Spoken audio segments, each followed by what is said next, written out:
এত নেয়ামত দিয়েছি গুণে শেষ করা যাবে না। কিয়ামতের দিন এই নেয়ামত গুলোর ব্যাপারে পাই টু পাই আমাদের কাছে হিসাব চাইবে কে? কথা কন। 5টা বিষয়ের হিসাব চাইবে। নাম্বার 1, আন হায়াতিহি ফিমা আফনা, তোমার জীবনটাকে তুমি কোন কাজে লাগিয়েছো? এটা হচ্ছে কমন কোশ্চেন। কবরের প্রশ্ন আমাদের 4টা, আর কিয়ামতের ময়দানে কয়টা? কথা কন। নাম্বার 1, জীবন দিয়েছে, জীবন কোন কাজে লাগিয়েছো?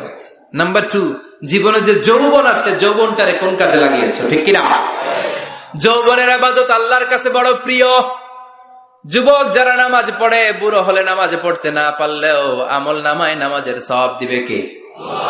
সুবহানাল্লাহ কইবেন না? পেনশন স্কিম, এটা কি বলে?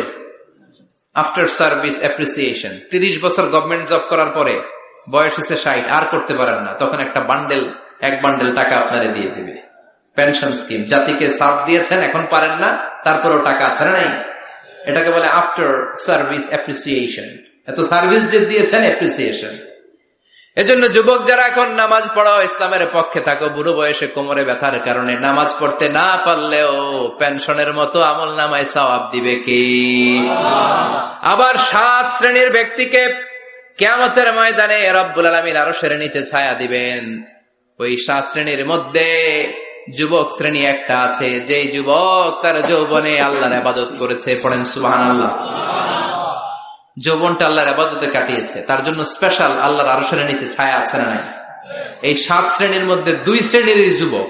একটা হচ্ছে যে যুবক বয়সে ইবাদত করেছে, আর একটা হচ্ছে যে যুবক কোন মেয়ের সাথে পাপ কাজের অফার পেয়েও বলেছে ইন্নী আখাফুল্লাহ, নিশ্চয় আমি ভয় পাই একজনকে, তিনি কে? চিল্লায় বলেন কে? আল্লাহ। আমরা যেন প্রশ্নগুলোর উত্তর সঠিকভাবে দিতে পারি, তুমি তৌফিক দাও। এজন্য দুনিয়ার মোহে পড়ে থাকা যাবে না। কবরের চিন্তা থাকার দরকার আছে না নাই? কবর নিয়ে ভাবতে হবে। কবর is a reminder for every মুসলিম।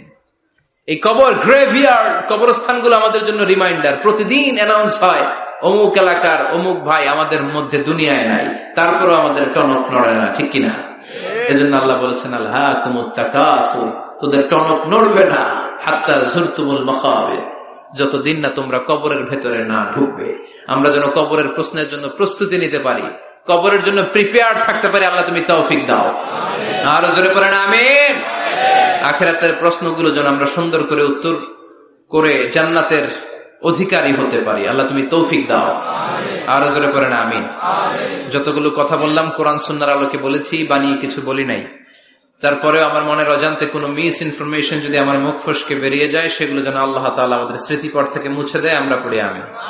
সত্য, সুন্দর, কল্যাণকর, হকের পক্ষে যা বলেছি তার সবটুকু প্রথমে আল্লাহ তাআলা আমাকে এবং আপনাদের সবাইকে আমলের তৌফিক দান করুক। আমরা পড়ি আমিন। শীতকালে রাত 12টা তো মানে অর্ধেক রাত শেষ। এত রাত পর্যন্ত আপনারা বসেছিলেন।